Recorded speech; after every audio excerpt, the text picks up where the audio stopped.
Sa tubig tabi mo mismo nakita. Isang bangkay ng babae na hubot-hubad ang natagpuan sa irrigation canal na ito sa barangay Matapaw, New Washington, Aklan, mag-aalas 5 ngayong umaga.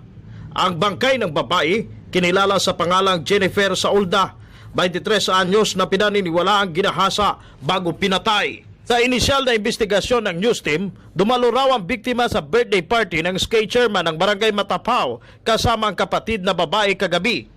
Nag-attend pa bikunot birthday ro magmaganghod niya ra. Sa amon nga SK chairman. Umuna raw sa pag-uwi ang kapatid at naiwan si Jennifer sa birthday party. Kasama daw nito ang isa pang lalaki na maaring may kagagawan sa biktima. Ayon yan sa pahayag ng kanyang nanay. Nanay, iyawon mananay si Jennifer.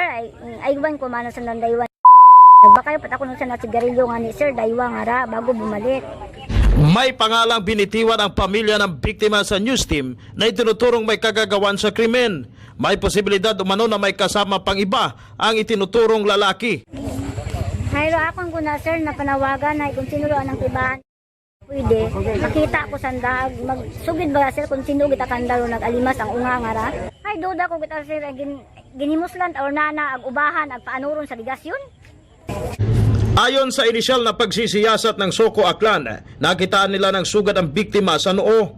Mas mainam raw na maisailalim sa otopsiya ang bangkay ng babae. So gina-encourage ta aton nga pamilya para autopsy. Siyalta may pila si mo sa dahi pero hindi natin malaman kung ano yung cause ng sugat. Dumating tayo dito.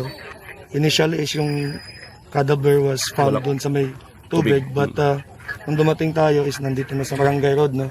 So hindi natin malaman yung kung ano yung original position ng biktima natin. And wala na po siyang undergarments, walang lahat. May posibilidad ba sir na itinapon lang dito yung biktima at sa ibang lugar ginawa yung krimen? Well, malalaman natin yan, no? Malalaman natin yan sa autopsy, no? Pwedeng sa further investigation sa lalim nung gagawing investigasyon ng investigador natin, no? So sa ngayon nagkakandak ng follow-up investigation yung ating New Washington Police Station para malaman.